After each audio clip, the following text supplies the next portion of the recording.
माझ्या या हनुमंताच्या राखीमध्ये सगळ्यांना कल्पना आहे की 1983ला जेव्हा माझं लग्न झालं तेव्हा नाही म्हटलं तरी माझा सख्खे चुलत भाऊ माझ्याशी नव्हते, कारण आम्ही ओबीसी मराठा असं वाद होता आणि तो माझा नवरा आहे ओबीसी, मी आहे मराठा. त्यामुळे त्या वादात 12-15 वर्ष माहेर नव्हतं. आता माहेर नाही तर मला तर ही सवय नाही असं कोणालाही जाऊन राखी बांधायची. मी जेव्हा आली तेव्हा माझा हा हनुमंत छोट्या स्वरूपात होता. मग म्हटलं कोणाला बांधू, माझा नवरा म्हणला त्याला बांध, छान आहे तो. आणि तेव्हापासून 1983 पासून मी जे रक्षाबंधन आणि भाऊबीज ही मी कायम हनुमंताला आणि कालांतराने स्वामींना करत आलेली आहे. कारण आपलं रक्षण नेमकं करतं कोण? आपण दंतकांता 2 तर मला माहिती आहे.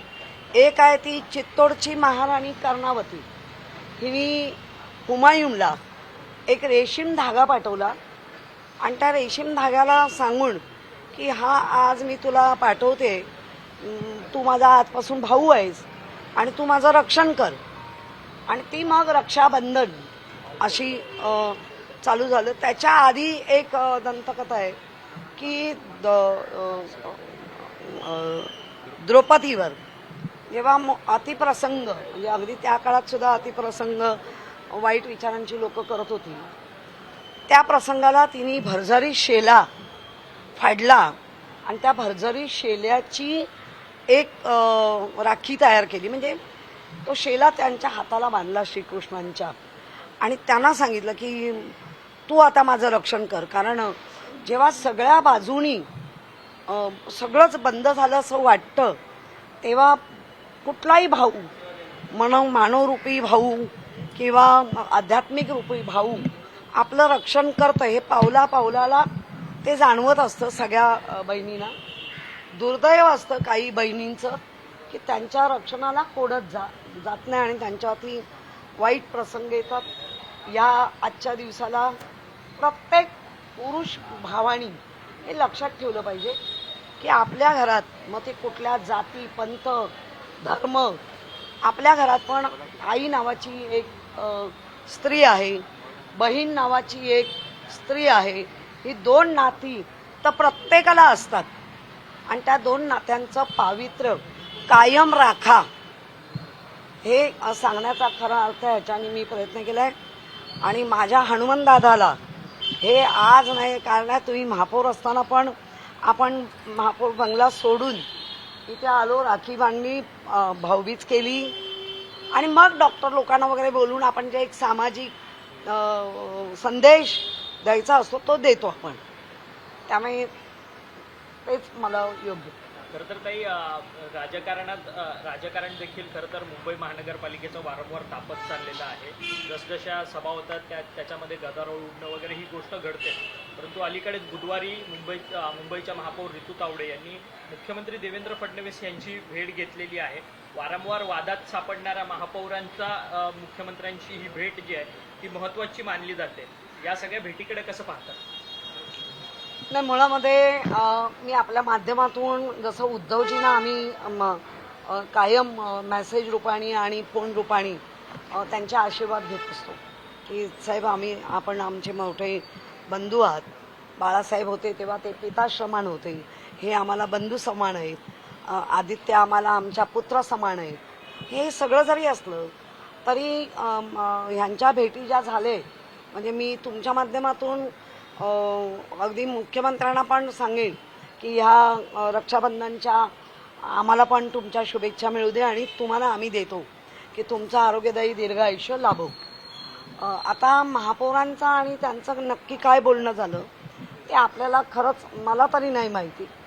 आणि मी आजपासून अपेक्षा करते की रक्षाबंधन काय भाऊ बहिणींमध्ये नसतो, बहिणी बहिणींमध्ये पण असू शकतो, मैत्रिणींमध्ये पण असू शकतो, राजकारणी लोकांमध्ये पण असू शकतो. टिकवण्याचं काम दोन्हीकडनं झालं पाहिजे. परंतु वादात सातत्यानं असणारा मुंबईच्या महापौर मुख्यमंत्र्यांची भेट घेतात आहेत आणि त्यांचं एक म्हणणं आहे की खरं तर जनसंपर्क जे प्रमुख अधिकारी आहेत तानाजी कांबळे यांची खरं तर उचल बांगडी केली पाहिजे, अशा पद्धतीची त्यांची मागणी आहे आणि ही मागणी ते करतात. नाही, सभागृहामध्ये मी ऑलरेडी सांगितलं होतं की असं कोणाकडची मागण्या मागून जर प्रशासन ऐकायला लागलं तर अश्विनी भिडे मॅडमना प्रशासन चालवणं कठीण जाईल. सत्यता पडताळा नक्की काय वगैरे आणि मग कुठलेही निर्णय सत्यता पडताळून घ्यावी.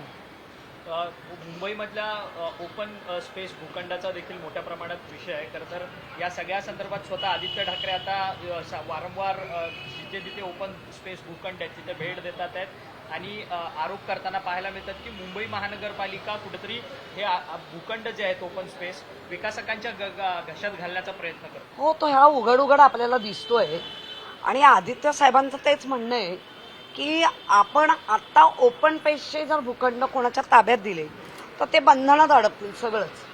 मग खेळायला देतीलच की नाही शंका आहे. मग काय शुल्क आकारलं जाईल, हे केलं जाईल, ते केलं जाईल आणि नंतर ती मिळत नाही. अगदी आपण सगळे बघा दिलेल्या मोठमोठ्या कंपन्यांना दिलेले त्यावेळेला आरक्षित भूखंड रक्षण करायला महापालिका कमी पडत होती, पण आता तशी अवस्था नाही आहे. त्यामुळे महापालिकेचे भूखंड स्वतः रक्षण करावे आणि नको त्या गोष्टीत न जाता मुंबईकरांना मोकळा श्वास, कारण आता तो तर नाहीच मिळत आहे. प्रत्येक ठिकाणी सीसी रोड बनले, प्रत्येक म्हणजे जेवढ्या आपण उपाययोजना करतोय तेवढ्या मनुष्याला थोड्या हानिकारक पण होत आहेत. तर त्या हानिकारक होताना कुठेतरी एक मोकळा श्वास या मोकळ्या मैदानातून मिळावा. महापौर आता 2.5 वर्ष वाटलं जाणार असल्याची एकंदरीत माहिती समोर आली. एकनाथ शिंदे असं म्हणतात की 2.5 वर्षासाठी महापौर पद हे आम्हाला मिळणार आहे. तशा प्रकारची चर्चा सुद्धा झालेली आहे. शिंदेच्या शिवसेनेला विश्वास आहे. मग तुम्हाला अशा चर्चा मागे सत्ता आणताना बंद दाडा चर्चा झाली आम्हाला माहिती नाही सांगणारे पण काही असेच लोक आहेत का? त्यावेळेला का ना त्या चर्चा मांडल्या, ही वेळच आली नसती कोणावर.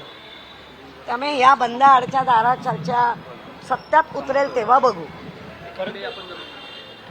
परंतु एकीकडे खरं तर एकनाथ शिंदे यांच्या पक्षाकडे मुंबईचं महापौर पद जाईल असं तुम्हाला वाटतं का? मला वाटण्यात काहीच प्रॉब्लेम नाहीये, कारण भाजप आहे. भाजप संख्येनी 3 पटांनी आहे, 3 पटांनी संख्येनी आहे आणि एका पट्टीनी हे आहे. त्यामुळे मला काय शक्यता विचारणार नाही. मी त्या दिवसाची वाट बघेन. परंतु मग ह्या म्हणजे अशा पद्धतीच्या बातम्या येतात कुठून हा सगळा विषय आहे? कारण की काही ठिकाणी असं चाललंय, अस्वस्थता हळूच बाहेर सोडून द्यायची, लागला बांधता लागला. म्हणजे ह्या सगळ्या चर्चांना उदाहरण आणून कुठेतरी स्वतःच्या पदरात पाडून घेण्याचं काम. नाही, मला नाही माहिती, त्यांच्या चर्चाच माहिती नाहीत. पण काही लोकांना म्हटलं मी पिल्लं सोडून टाकायचे आणि बघायचं. भाजप न्याय देईल शिंदेच्या शिवसेनेला? भाजपने आतापर्यंत देशात कुठल्या सोबत असलेल्या पक्षाला न्याय दिलाय असं वाटतंय. माझा प्रतिप्रश्न आहे. पण सौदा कुठेतरी झालाय का भाजप? हे सौदेगिरी आम्ही केली नाही ना, म्हणून या सौदेगिरीमध्ये आम्ही मात्र कमी पडलो. सौदेगिरी आमच्याकडे चालत नाही, आमचा सहृदयागिरी असतं आणि तिथे आम्ही कमी पडलो सौदागिरीमध्ये. सहृदयात आजही आहोत. काही मुंबईमधल्या अनेक विकास कामांच्या संदर्भातला हा प्रश्न आहे. मुंबईमध्ये मोठ्या प्रमाणात झोपडपट्टी पुनर्वसन प्रकल्पाद्वारे खरं तर झोपडपट्टीच्या इथे मोठी इमारती बांधण्याचं काम सुरू आहे, परंतु त्याच एसआरएमध्ये मोठ्या प्रमाणात घोटाळे सुद्धा होताना पाहायला मिळतात आहेत आणि आपण पाहतोय सगळ्याच बाजूनी आणि आता त्याचे आवाज उठत आहेत. एक तर त्या झोपडपट्टीत जो दादा असतो मग तो कुठल्याही पक्षाचा असतो किंवा नसतोही, त्याची एक वराई चांगली पिकलेली असते. मग ज्यांच्या हे आहेत त्या सगळे फायदे घेतात आणि आता मला वाटतं एसआरएच्या बाबतीत स्वतः मुख्यमंत्री एक वेगळ्या दृष्टिकोनातून बघतायत. काल एक प्रसंग पाहायला मिळाला. श्रीकांत शिंदे आदित्य ठाकरे यांच्या वर्धी मतदारसंघामध्ये होते. काही प्रश्न हे तिथल्या लोकांनी मांडले आणि आज श्रीकांत शिंदेची टीम त्या वळीमध्ये दाखल झालेली आहे, तिकडे पाहणी करतात. बरोबर आहे. वरळीत सगळंच पोपटाचा जीव अडकलाय कुठे तर तो वरळीत अडकलाय.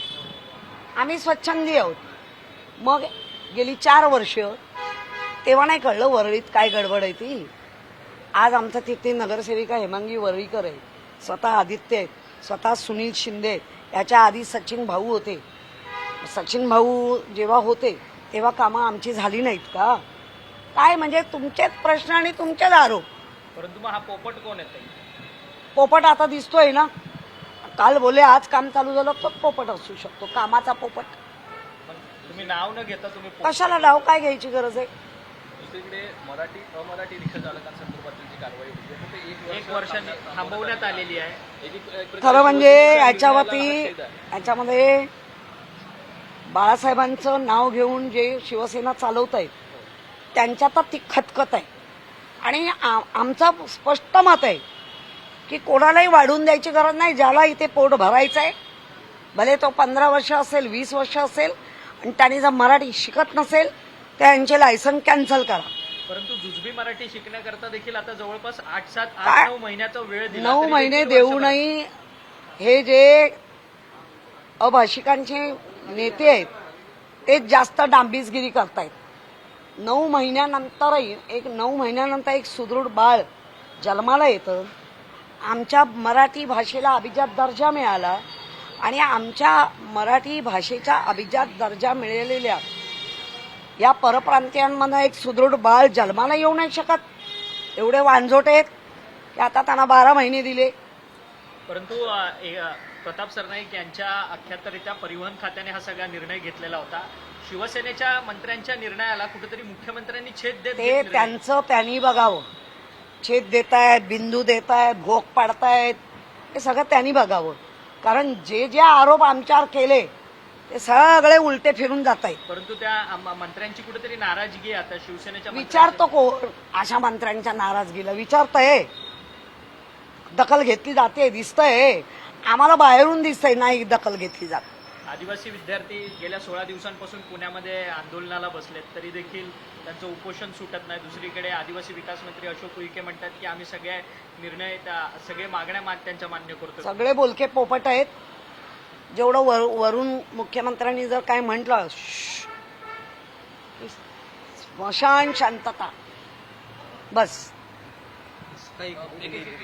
मनोज जरांगे पाटील आंदोलनावरती ठाम आहेत. आंतरराष्ट्रीय सराटीमध्ये आंदोलनाला बसणार आहेत. उद्यापासून सुद्धा अर्ज केलेला आहे. मी मराठा आहे, माझा सपोर्ट आहे. जरांगे पाटील ज्या ज्या गोष्टीला भांडायला उठतील मराठा म्हणून तर माझा सपोर्ट आहे.